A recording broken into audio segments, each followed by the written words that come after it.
Hi everyone, मेरा नाम है सक्षम शर्मा और आज की इस वीडियो में हम करने वाले हैं गेट सीएसई 2025 का शिफ्ट वन का ये पीवाईक्यू है जिसको आज हम सॉल्व करने वाले हैं। तो चलिए स्टार्ट करते हैं इसको सॉल्व करना। A computer has a memory hierarchy consisting of two level cache L1 and L2। तो यहाँ पर सिंपल सा लिखा गया है a computer has a memory hierarchy. एक कंप्यूटर है, एक सिस्टम है, उसकी मेमोरी हियरार्की आपको दे रखी है। मेमोरी हियरार्की का मतलब है कि उसमें मेमोरी किस तरीके से अरेंज है। ठीक है, कौन कौन सी मेमोरी है कि जैसे कि consisting of two level cache, computer system में दो लेवल कैश है एंड अ मेन मेमोरी, और एक मेन मेमोरी है। दो लेवल कैश है L1 और L2 और एक मेन मेमोरी है। ठीक है, यानी कि यहाँ पर क्या है, L1 है, L2 है और यहाँ पर क्या है, एक मेन मेमोरी है। ये उसके सिस्टम की खासियत है। ठीक है, उसका कंप्यूटर सिस्टम है, उसके यहाँ उसमें क्या है, L1 कैश है, L2 कैश और मेन मेमोरी है। ठीक है, if the processor needs to access data from memory, it first look into L1 cache। अगर प्रोसेसर को जरूरत है डेटा की, अगर मान लो प्रोसेसर सीपीयू तो करता है, सीपीयू को डेटा चाहिए मेमोरी से, तो वो सबसे पहले देखता है L1 कैश में। पहले मैं इसका बता रहा हूँ उसका मीनिंग क्या, फिर हम पढ़ लेंगे इसे। तो अगर मान लो प्रोसेसर है, प्रोसेसर को चाहिए डेटा, तो वो सबसे पहले क्या देखेगा, सबसे पहले वो देखेगा L1 कैश में क्या इसके पास उसको डेटा मिल रहा है, तो वो एक्सेस कर लेगा। अगर उसको डेटा नहीं मिला तब वो जाएगा L2 कैश पे। अगर यहाँ पर उसको अपना डेटा मिल गया तो वो एक्सेस कर लेगा। अगर उसको डेटा नहीं मिला बाई चांस, तो फिर वो जाएगा मेन मेमोरी पे। अगर मेन मेमोरी में उसको डेटा मिल गया तो एक्सेस करेगा और इसमें मिल ही जाएगा, वो सेकेंडरी मेमोरी में नहीं जाएगा। क्यों नहीं जाएगा, क्योंकि क्वेश्चन में यहाँ पर गिवन है where data is, main memory में डेटा डेफिनेटली मिल जाएगा। पहले पढ़ लेते हैं इसको फिर दोबारा आते हैं। if the processor or if the processor needs to access data from memory, it first look into L1 cache। अगर प्रोसेसर को डेटा चाहिए तो सबसे पहले L1 कैश में देखेगा। if the data is not found in L1, अगर यहाँ पर डेटा नहीं मिला तो वो जाएगा it goes to L2 cash, तो वो L2 कैश के पास जाएगा। अगर यहाँ डेटा मिल गया तो बढ़िया, अगर नहीं मिला, if it fails to get the data from L2 cash, अगर वो फेल हो गया, यहाँ पर उसको डेटा नहीं मिला, तो वो जाएगा मेन मेमोरी में जहां पर उसको डेटा डेफिनेटली अवेलेबल हो जाएगा। Where the data is definitely available, main memory में आपको डेटा डेफिनेटली मिल जाएगा। ये क्वेश्चन में यहाँ पर गिवन है। सेकेंडरी मेमोरी का कोई कॉन्सेप्ट नहीं है क्योंकि उसके सिस्टम में सेकेंडरी मेमोरी है ही नहीं। ठीक है, ये क्वेश्चन में गिवन है। L1 में डेटा मिल गया, एक्सेस कर लिया, नहीं मिला तो L2 पे गए, L2 पे डेटा मिल गया, एक्सेस कर लिया, अगर नहीं मिला तो वो मेन मेमोरी गए जहां पर उसको डेटा डेफिनेटली मिल जाएगा। इतनी चीज है। ठीक है, फिर यहाँ पे क्या देखा है, hit rate and access time of various memory units are shown in the figure. Hit rate और एक्सेस करने का टाइम उस मेमोरी का यहाँ पर दे रखा है। प्रोसेसर ये रहा, L1 कैश का हिट रेट कितना है, 95%, यानी कि 95% चांसेस हैं कि इसमें आपको डेटा जो प्रोसेसर को चाहिए वो मिल जाएगा। ठीक है, एक्सेस टाइम, इसको एक्सेस करने का कितना टाइम लगता है, 10 नैनो सेकेंड लगता है। L2 कैश का हिट रेट कितना है, 85% है कि यहाँ पर डेटा मिल जाता है, और एक्सेस करने का टाइम 20 नैनो सेकेंड है, including L2 cache miss penalty. L2 cash की मिस पेनल्टी को इंक्लूड करके। कहने का मतलब क्या है, मान लो यहाँ पर डेटा उसको आके मिला, लेकिन इसने पहले सर्च यहाँ करा होगा ना, सीपीयू ने पहले, कंप्यूटर प्रोसेसर ने क्या करा, सबसे पहले प्रोसेसर ने L1 कैश पे सर्च किया जिसमें उसको 10 नैनो सेकेंड लग गए। उसके बाद उसको पता चला यहाँ पर तो डेटा है ही नहीं, फिर वो कहाँ गया, L2 कैश पे आया। L2 कैश पे उसको कितना टाइम लगा, 20 नैनो सेकेंड मिला, इंक्लूडिंग L1 कैश की मिस पेनल्टी, यानी कि इसमें मिस होने पे जो टाइम लगा, टाइम वेस्ट कितना हुआ, 10 नैनो सेकेंड टाइम वेस्ट हुआ ना इसमें, तो इसकी मिस पेनल्टी मिलाकर 20 नैनो सेकेंड लगा है। आपको अलग से 20 प्लस करके इसको 30 लिखने की जरूरत नहीं है। ठीक है, 10 नैनो सेकेंड इसकी मिस पेनल्टी मिला के आपको 20 नैनो सेकेंड यहाँ पर दिया गया है। ये चीज है, अगर नहीं दिया गया तो मान लो ये लाइन नहीं दी होती, including L1 cash miss penalty, तो बस ऐसे बोलता है एक्सेस टाइम 20 नैनो सेकंड है, यानी कि L2 का एक्सेस करने का टाइम बस 20 नैनो सेकंड है, तब आप इसको 10 को प्लस कर देते हैं यहाँ पर। ठीक है, अभी यहाँ पर गिवन है कि इंक्लूडिंग मिस पेनल्टी L1 की, तब इसमें आप 30 नहीं लिखोगे, तब ये 20 नैनो सेकंड इसमें लगेगा। और ऐसे ही मेन मेमोरी का भी यहाँ पर दे रखा है, access time including L1 and L2 cache miss penalty, इन दोनों की मिस पेनल्टी मिला के 200 नैनो सेकंड है। मतलब कि मान लो यहाँ पर भी डेटा उसको नहीं मिला, लेकिन चेक तो करा हुआ उसने, यहाँ पे चेक करा, यहाँ पे भी डेटा नहीं मिला, फिर मेन मेमोरी में उसने चेक करा, यहाँ पे उसको डेटा डेफिनेटली मिल गया, तो उसको यहाँ पे जो मिस पेनल्टी हुई, यानी कि मिस पेनल्टी मतलब उसमें जो वेस्ट हुआ उसका टाइम 30 नैनो सेकेंड वेस्ट हुआ ना, लेकिन उसने अलग से लिख के दे दिया गेट में, क्वेश्चन ही अलग से यहाँ पे लिखा गया कि including L1 and L2 cache miss penalty, यानी कि इन दोनों को मिस करने पे जो टाइम है वो टाइम इंक्लूड करके मैं तुम्हें बता रहा हूँ, और मेन मेमोरी का एक्सेस करने का टाइम और इन दोनों की मिस पेनल्टी का टाइम इंक्लूड करके 200 नैनो सेकेंड है। ये चीज है, ठीक है।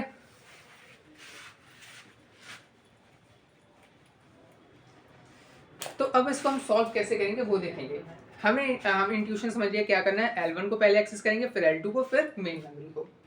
तो प्रोसेसर सबसे पहले क्या करेगा, सबसे पहले जो प्रोसेसर है वो सबसे पहले जाएगा L1 कैश में, L1 कैश में चेक करेगा।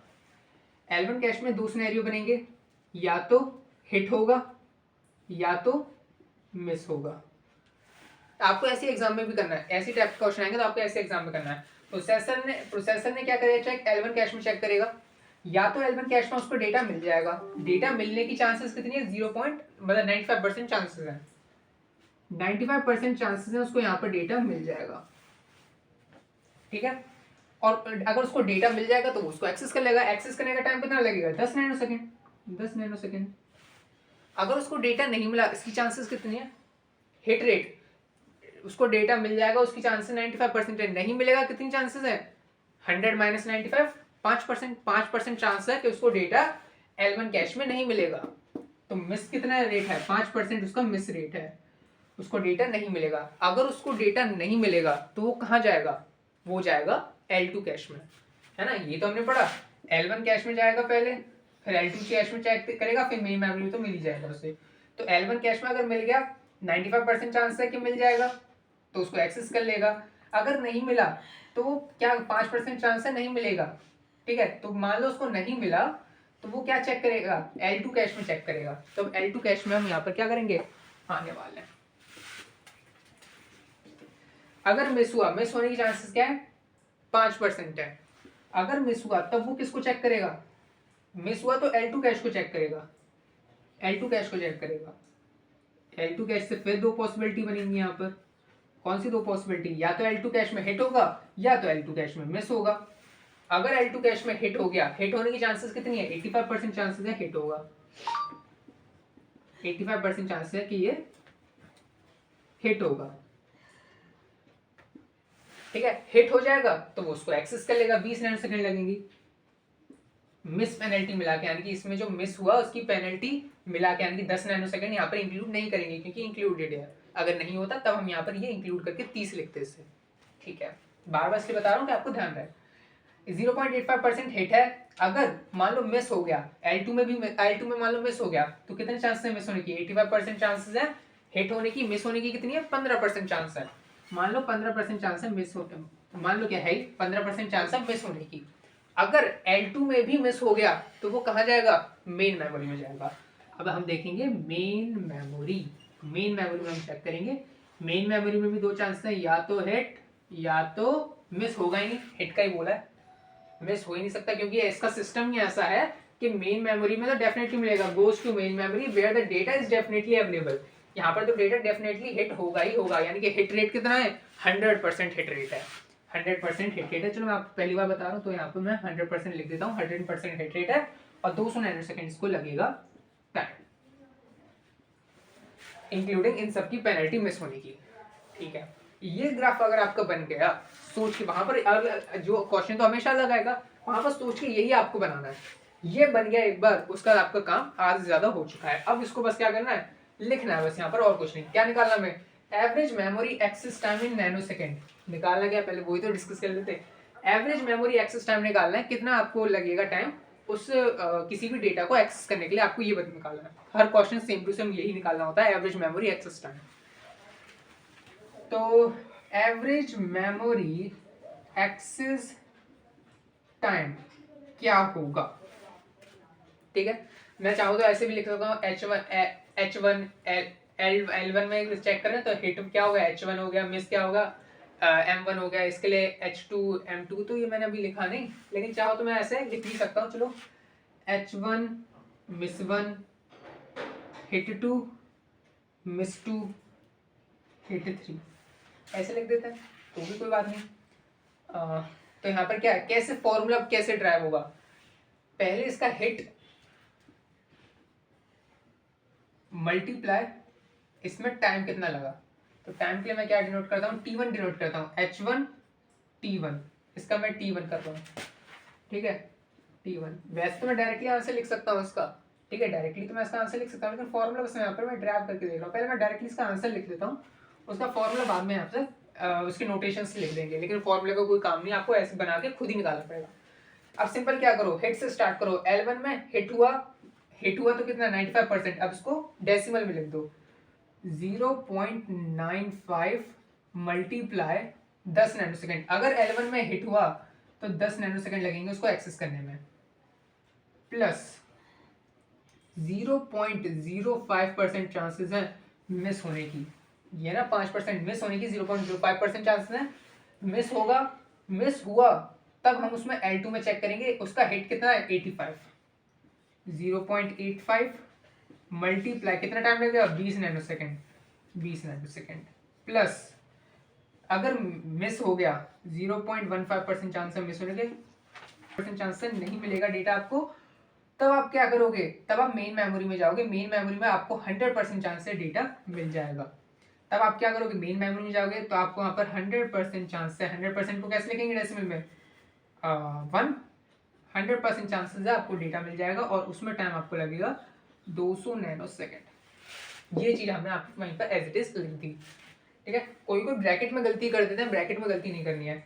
L1 में हमने चेक करा, L1 में हिट हुआ 10 नैनोसेकंड, और जैसी दूसरी प्लस कब लगाना है, जब दूसरी चीज होने वाली हो, जब दूसरा सिनेरियो आपको बोल दे हिट हुआ 10 नैनोसेकंड, तब मल्टीप्लाई कर रहे हो, हिट हुआ 10 नैनोसेकंड, प्लस अगर मिस हो गया तो प्लस मिस हुआ तब हम चेक करेंगे L2 में, L2 में अगर हिट हुआ 20 नैनोसेकंड, अगर मिस हो गया तो प्लस लगा देंगे, अगर मिस हो गया तो मिस होने की चांसेस कितने हैं 0.15, और इसके यहाँ पर हिट होने की 1 और 20 नैनोसेकंड।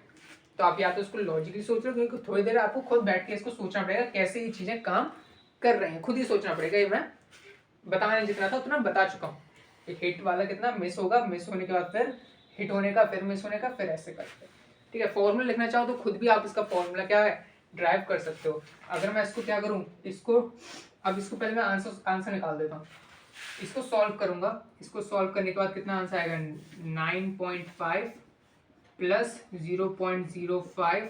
अब इसको सॉल्व करता हूँ, इसको सॉल्व करने के बाद कितना आएगा 5 10।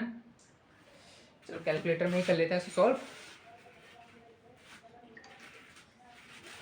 0.85 मल्टीप्लाई 20 17, इसका आएगा 17 प्लस इसका कितना आ जाएगा 30, ठीक है 200 प्लस मल्टीप्लाई 1 मल्टीप्लाई 0.15 30 आ जाएगा, प्लस कर देंगे इसे, प्लस कर देंगे 47 आएगा, तो इसको डायरेक्टली अब कर देता हूँ, इसका प्लस करके 47 आएगा, 47 मल्टीप्लाई 0.05 आ जाएगा इसका 9.5 प्लस 2.35, ठीक है। अब इन दोनों का प्लस करने के बाद कितना आंसर आएगा 9.5, तो आएगा 11.85 नैनोसेकंड। तो ये होगा आपका एवरेज मेमोरी एक्सेस टाइम जो हमने यहाँ पर निकाल लिया। सो इसी के साथ हो गया कंप्लीट। अगर आपको यहाँ पर ये फॉर्मूले से डेटा निकालना है, मतलब फॉर्मूला ड्राइव करना है, वैसे उसका कोई फायदा है नहीं तो मैं करने वाला भी नहीं हूँ इस वीडियो में, बस इतना ही सही है। तो अगर आपको फॉर्मूले से ड्राइव करना है तो आप खुद लॉजिकली आप इसको ड्राइव कर सकते हो। इनकी प्लेस में बस H1 और इसकी प्लेस में क्या रख दो, उसको T1 T2 और T3 मान लो। तो आप ऐसे करके बस इनकी प्लेस में इन सबको रख के भी आप निकाल सकते हो। फॉर्मूले का रटने का कोई फायदा रहेगा नहीं, ऐसे ही ग्राफ आपको लॉजिकली बनाना पड़ेगा। सो इसी के साथ ये वाला क्वेश्चन हो गया complete. So thank you for watching this video.